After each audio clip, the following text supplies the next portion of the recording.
All right, last video, this is on circuits, and this one I've literally done, this is the third time because my microphone stopped working the first two times, or I didn't have it configured correctly. So, third time is the charm, else I'm going to scream. Okay.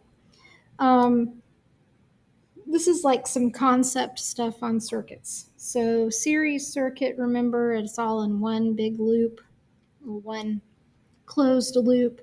Parallel, we've got these multiple pathways, and these have different behaviors and different math because they're set up differently. Okay. So the first question, we've got two groups of students that build circuits, and they're looking at the brightness of the bulbs, and we want to know which observation is correct. Okay. So the brightness of the bulbs will be the same since the current is the same. We know that these have different rules. They are not going to have the same current value. So that one is not good.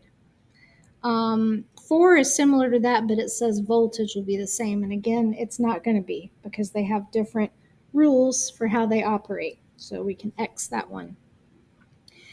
Then these two say the brightness of bulbs in the series circuit would be brighter than the parallel because current is greater, or would this one be dimmer than parallel because the current is greater in parallel? So in which circuit is current going to be greater, series or parallel?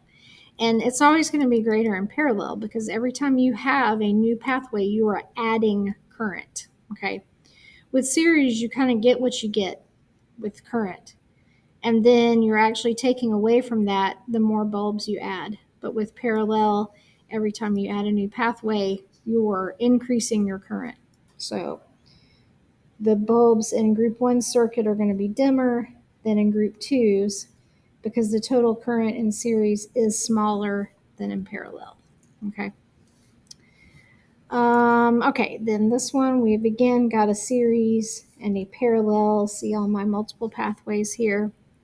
Which best describes the voltage and current flowing through these? We already said that voltage and current are going to be different for these two. Okay. In circuit A, the voltage across all three is the same, but the current is different. We know current stays the same for a series circuit, so that one's not a good answer. We know that voltage is going to be different for a series. Each of these resistors is going to have a different voltage value. So this one can't be true. Current is going to stay the same, but not voltage. Okay. Circuit B, voltage and current are the same. Again, with parallel, voltage stays the same, but current will be different for each pathway. So we end up with B in circuit B. The voltage is the same, but the current is different. That's the only one where both of the rules are stated correctly for the circuit. And we'll actually talk about the rules on the second page. I probably should have put those first, but that's okay. All right, a student's building a circuit. Again, a series circuit. It's all in one loop here. And they want to know which of these elements should they add so that the bulbs will dim but not go out. So their choices are a fuse. A fuse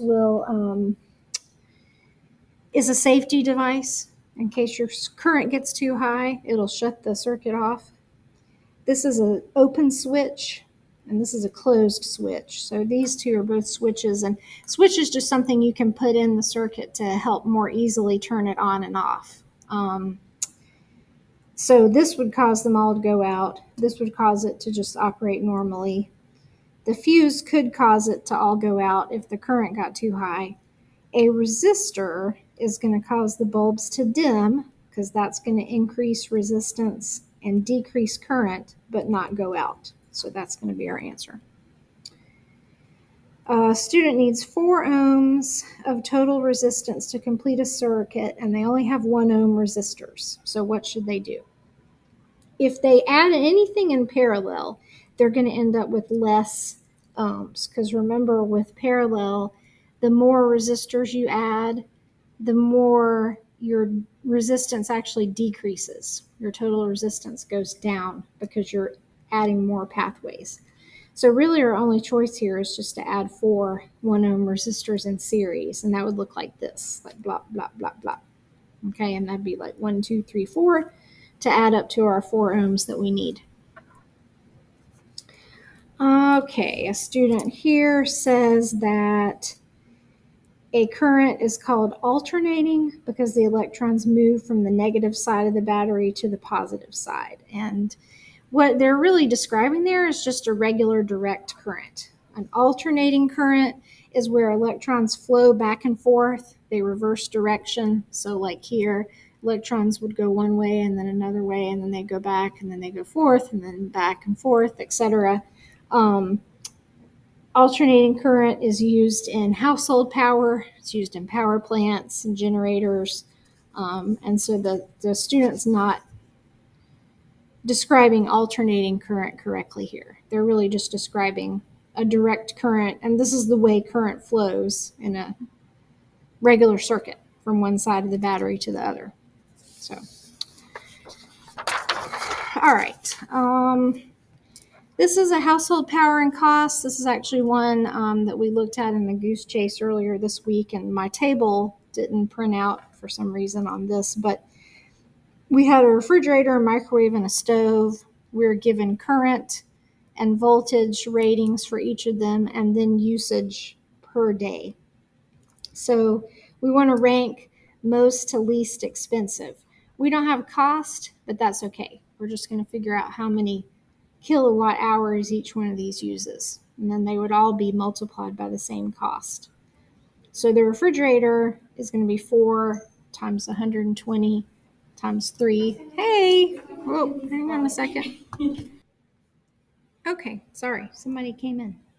Where was I? Okay, so, I was going to show you. So I'm going to multiply,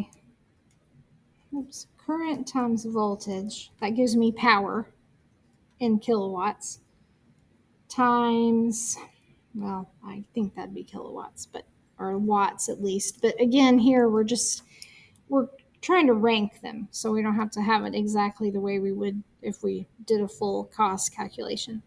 And then 3 hours a day gives me 1,440, I think that'd be watts per hour. And then my microwave, 8 times 120 times 0.1, because I don't use it for very long times, 96. And then 9 times 240 for the stove times 0.5. So I don't use it very much, but it takes a lot of voltage and current to run it. So 540. How did I get? Should be 1,080 there. Blue. Anyway.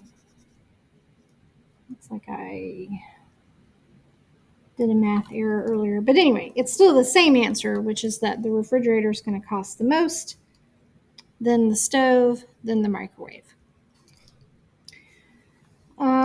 Okay, I think I'll do one final video to go through all of the rules, just because that will take a few minutes.